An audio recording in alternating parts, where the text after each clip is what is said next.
final story which caught our eye was Joe Brawley in the Mail on Sunday, and so the headline here is Donal Óg blazed his trail, but who was followed? And this is provoked really by the story in the US. Michael Sam, the defensive soon to be picked in the draft player in the NFL and be the first openly gay player in the NFL, his coming forward during the week was a huge story in the States. And so Brawley has looked at it, and he's looked at GAA and really made the point, as the headline suggests, that Donal Óg blazed this trail, but who was followed? And so rather than Donal Óg being a tipping point and heralding a period where gay players can come out publicly and freely and not fear any retribution or not fear anything about coming out. Instead, Donal Óg remains the only GA player who's come out as openly gay at inter-county level.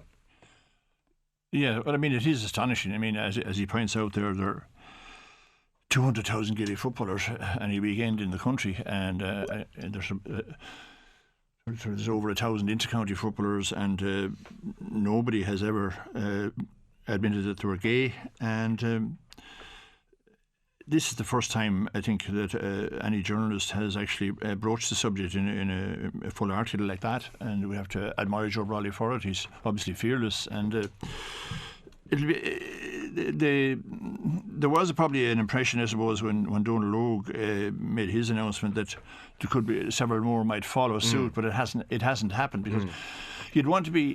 He was a most extremely resolute type of personality, he absolutely incredible, and he was the main brains behind the Cork strikes all those years ago, and he has that kind of incredible strength to do these things, unpopular things. It's a pity that others haven't attempted to follow him now. I don't know whether he has taken any initiatives himself, privately or anything like that, to encourage, people who are gay, who wish to get out, to give them a hand. It's obviously a very difficult situation, but it'd be a pity if what he did is lost. That's all I'm saying. Because the problem is obviously there, and it shouldn't be a problem at all. It'll be a one-day wonder when it happens for a few months or a year. That's all, I mean, the point here, Donal Óg's experience was that the dressing room, it was absolutely fine. It was not an issue at all, which in Michael Sam's case in the NFL seems to be an issue. I mean, there's two discourses going on. There's the public discourse where everybody comes out and says it's great, and in Michael Sam's case, he's absolutely welcomed. And then privately, there's anonymous pieces in the US media where there's players or people involved with the franchise saying this actually is a bit of a problem. This potentially does cause issues. And equally in Donal Óg's case, his dressing room were fine. Publicly, everybody was fine.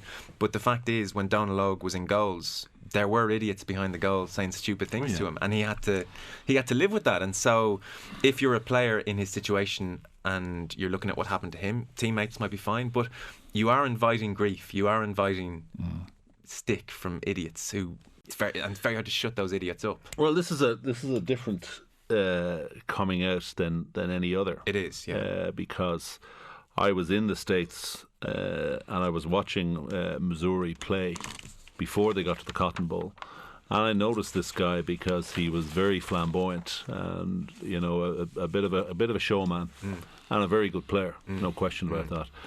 And I think it was Jimi Hendrix that said, you're talking about Janis Joplin's death, great career move.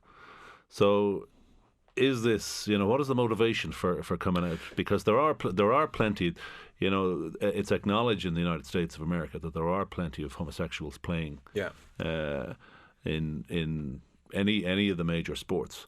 But I mean, you just look at it, what Eugene's saying about, nobody else has come out, so you do a survey of the hairdressing industry and find out how many heterosexuals work in that, so professional sport by its very nature doesn't promote, sort of, there are a wide range of people who are homosexual, and that exact the environment that they're in isn't something that they're very interested in. You know what I'm saying? How do you mean their environment isn't something they're interested in?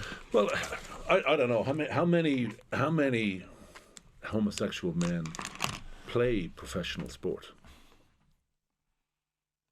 Well, I would presume more than the zero who've come out. Absolutely. So absolutely. Quite a few. I mean, statistically, 10% of the population Correct. So something in there within the margin of error.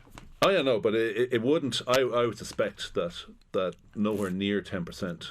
I would say, in the smaller margin of 1%, because it's not an area that, if you look at the 10% of the population that are gay. But is that not quite a stereotypical view in itself, that because sport is manly, that it's less than the 10%? Is that not part of the stereotyping? What are their interests? I mean, if you've ever sat down with homosexual people and asked them what their interests are, very often they have no interest in any kind of sport. That's my experience. So I was sitting down with, and I've done it on a regular basis. They've no interest. The first thing they said, look, we know you play rugby or you have played rugby, and we don't want to talk about it because we've no interest in it, and we've no interest in soccer. But I mean, that is stereotyping as well. I mean, it isn't. There's lots of homosexual people who play sport, and so surely we should be talking about them. That's the issue, right?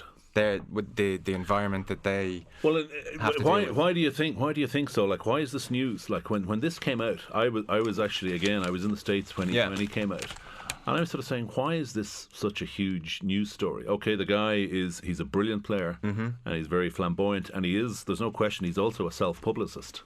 I mean... Well, we spoke to a fellow called Sid Ziegler on the show during the week, who worked with Michael Sam on his announcement. And his point was that Sam, with his team in Missouri, had been openly gay and had told them, and there were no issues. And frankly, he could not contemplate the thought of going back into a life of secrecy.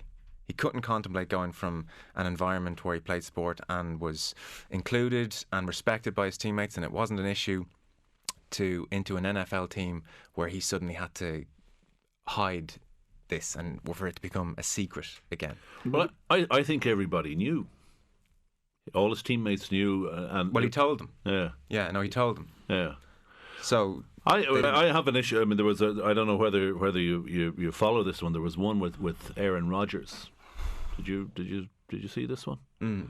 And Aaron Rodgers is the Green Bay quarterback and a brilliant player and a Super Bowl winner.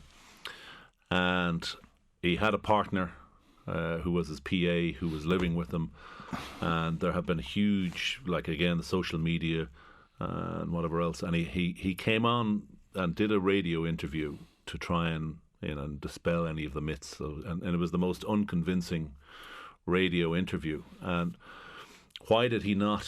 Why is he? If he is gay, why is he? And he's in his prime. Why? And they talk about certainly commercial aspects. Sort of jersey sales. His value to the market, his value to television stations who might use him as a pundit, his value commercially all across the spectrum. Maybe that is the key. But I heard the interview, and it was certainly the most unconvincing interview I've ever. And quite often, I would suspect that gay sportsmen are quite reticent about coming out because. Well, Joe Brody refers there to young men leading fraudulent lives if they don't come open. But I mean, what's fraudulent about? I mean, sure, if you want to be a closet Muslim or anything, you can play sports. I mean, is it not a bit overbearing to say that it's fraudulent if you're a gay player? But your sexuality is a pretty. Why should you have to? Well, it's an intrinsic part of your life. It's but why should you have to tell everybody else about it? Why should you have to tell everybody else about it? Well, I suppose maybe he's talking about people who feel it has to be hidden. It's a secret. They don't want it out there. Lots of players have things that are hidden in their lives, major things, and nobody ever knows about it. But usually there are. I mean, I have said I've gone on record as saying it. Sort of a rugby dressing room, and it doesn't matter whether it was when I was a child in the 70s. A youth player, 80s, 90s, whatever else. There, the certainly the rugby, in my experience, and people will come on and say, "Look, we vigorously contest what you're saying." A rugby dressing room is a pretty homophobic environment. Mm. There's absolutely no question. And you'll have people will say, "Well, people would say that what you said there was homophobic about gay people not being interested in sport, that was an offensive thing to say because it's based on stereotyping. It's based on no, yeah, Joe, but it is no. Okay. It's based on my practical, and it's not a generalization that in every sphere of life, and every year that you meet either a gay man or gay people in a social environment. And the way I look at sort of after talking to them, they have very little interest in sport. Very little. But would that be sport. influenced by the fact of the stigma, perceived stigma? No, I don't think. I just people don't have.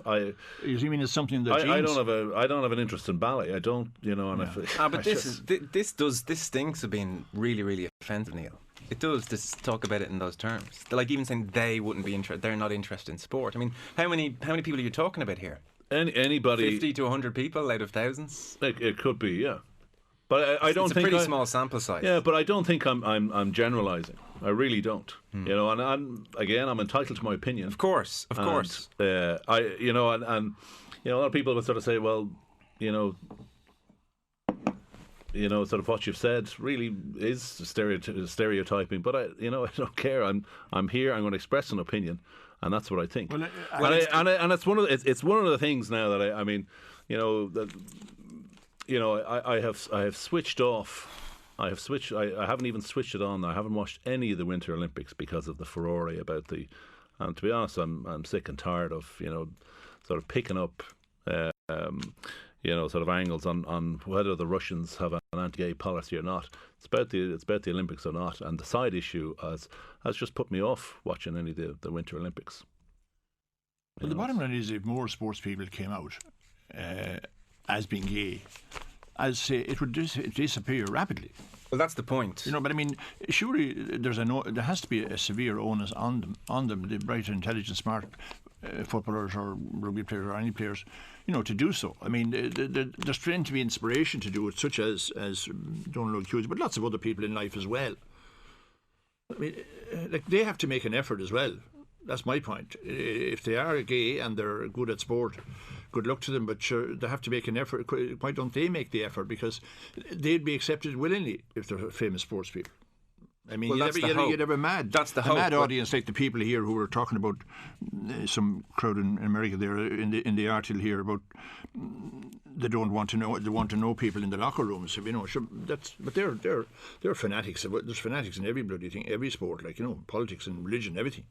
I mean, it shouldn't be a big problem at all now, because I mean, all over the world we know about the growth of the gay movement and all that. In Ireland, especially, we're going to vote about gay marriage and all that sort of thing. So, it is surprising that in the United States of America, where there's a huge, gay population, that is newsworthy. That's newsworthy. Yeah, it is. Well, it's because he's the first who's come out and said it. He'll be the first openly gay player in NFL or any of the four sports. I know that's not true. There are plenty of openly. A man who's come out and said, I am gay. Some of them I know for a fact some of them are gay. Of course. I can't specifically. No, of course, and don't name names because the people are entitled to their privacy. But the point is that there are gay players in all sports and they don't feel comfortable enough to make that public, and that's the problem. They only do it after they retire. Exactly, because then they're immune from the abuse or the locker room or whatever they fear is going to happen. Whatever about the dressing room. I mean, 80,000 people, and you're a cornerback or you're a linebacker. It doesn't matter. You're just going to get abuse from some idiots in the crowd. Yeah, and that can be a distraction. It can be, very upsetting. There's some text in. You've upset a few people. Good. Let's see. Darned if you come out if you're flamboyant, according to this guy. Darned if you don't, because you're judged for it by the other guy. Is a text in. I'll move on from that. Is Neil Francis seriously saying that gay people don't play sport? Seriously, why is he trying to generalise about 10% of the population in 2014? Zoe Lawler and Limerick. No, I mean we've clarified that to an extent. That was your anecdotal experience of people you've met. Yeah. You can see how it sounds like a gross, horrible generalisation. No, but I did underline the fact that it was from personal experience. Okay. I understand that Neil is coming from his experience, but is he saying that straight males don't like ballet and gay males don't like sport? I mean, you could look at it that way as well. Complex issue. Yeah, it is. It is a complex issue. Do we have anything left to say on it for the time being? No, I'll actually, because I'm a big American, I will follow this guy's career. I didn't see the draft, so I don't know who picked him. Be interesting to see. It hasn't been made yet. Right, okay. So it'll be interesting to see You know, they're saying 3rd or 4th round on the draft. Yeah. Whether he's picked any lower. But the fact is that he's a genuine. What I mean by flamboyant is that a real athlete, and he will do very well in the NFL. But, you know, when he makes his plays, you know, he wasn't shy about sort of saying. Yeah, like so many of them aren't. No. But I mean, there are some guys who you just get on with the job. Where this guy, you know, sort of he celebrated the fact that he made a good play. So I'll watch this guy's career and see how he goes with interest. And he's like the guy, the religious guy a couple of years ago. What do you call him? Remember? Just a Tebow. Huh? Tebow. Yeah, what happened to him? No, gone. He had religion, but he had no talent, and that doesn't wash in the NFL. Probably better with the talent, all right. All right, Eugene McGee, Neil Francis, thanks so much.